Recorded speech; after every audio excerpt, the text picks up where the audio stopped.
ay nagpakasakali.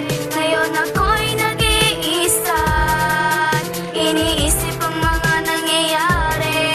Bakit mo ba ako iniwan na wala kang iniwan na maganda na dahilan? Ngayon na pagpatak na mga luwa sa aking mata ay hindi ko na nga mapigilan. Palagi pumapasok sa aking isipan ang iyong pangangaliwa sa lahat ng aking mga ginawa. Ano ba ang iyong hindi ikinatuwa? At ako'y basta mo na lamang iniwan nang hindi ka nagpapaliwanag. Kahit na ilang linggo na ang lumipas sa mga pangyayari, di pa rin maliwanag ang aking puso na di pa rin nakakaraos sa dinanas. Bakit ba sa pagmamahal ako'y sadya talagang minamalas? Dahil ba sa wala kong itsura at simpleng tao lamang, at ako'y isang maralita na pagmamahal lamang ang kayang ibigay na kayamanan na di kaya nakawin ng iba. Huling beses kong itatanong, magbabalik ka pa ba? Kung hindi ayos lang, tatanggapin na lang ang nangyari. Dahil ba di talaga ikaw ang para sa akin na babae? Kung meron kang problema, pwede mo kong takbuhan, pero pag iniwang ka niya, wala ka nang babalikan. Hindi ko inasahan na ganito ang mangyayari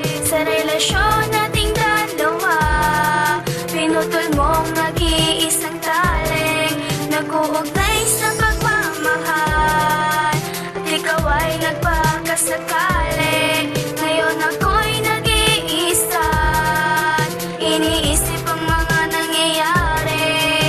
Mahirap ka man kalimutan at tumatak sa aking isipan. Sinisigaw ng aking puso, bakit hindi mo pinanghawakan? Sadya mo lamang binitawan ng iyong mga pangako. Kusa ka na lamang umalis at bigla ka na lang naglaho. Ano ba talaga ang iyong mga dahilan? Bakit sa akin ay nagsawa? Hindi ka naman pinabayaan, bakit sa iba ka sumama? Binigay ko naman ang lahat, pati ang aking pagtitiwala. Ano ba ang pagkukulang kong nagawa? Bakit sa akin ay bigla kang nawala? Gusto ko sanang ibalik ang ating pagmamahalan, pero mas pinili mo pa siya nang walang pag-aalinlangan. Ibinigay ko naman ang lahat, pero hindi pa pala sapat. Ako naman ay nagtiwala at sa'yo'y naging tapat. Pero siguro nga hindi tayo ang para sa isa't isa, dahil nagawa mo pa nga akong ipagpalit sa kanya. At dahil nga mahal kita, ay mas pinili ko na lang na ikaw ay pakawalan. Masakit man sa aking damdamin, pero ito na siguro ang katapusan. Hindi ko inasahan na ganito ang mangyayari sa relasyon nating dalawa. Pinutol mong nag-iisang taling nag-uugnay sa pagmamahal, at ikaw ay nagpakasakali. Ngayon ako'y nag-iisa, iniisip ang mga nangyayari.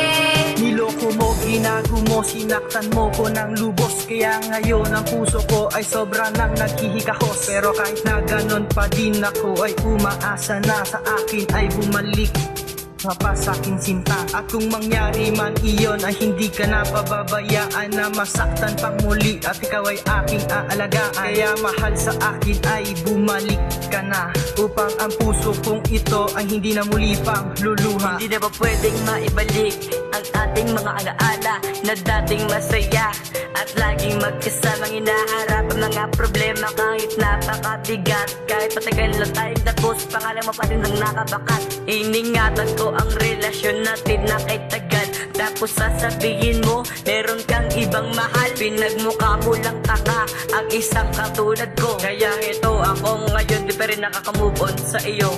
Hindi ko inasahan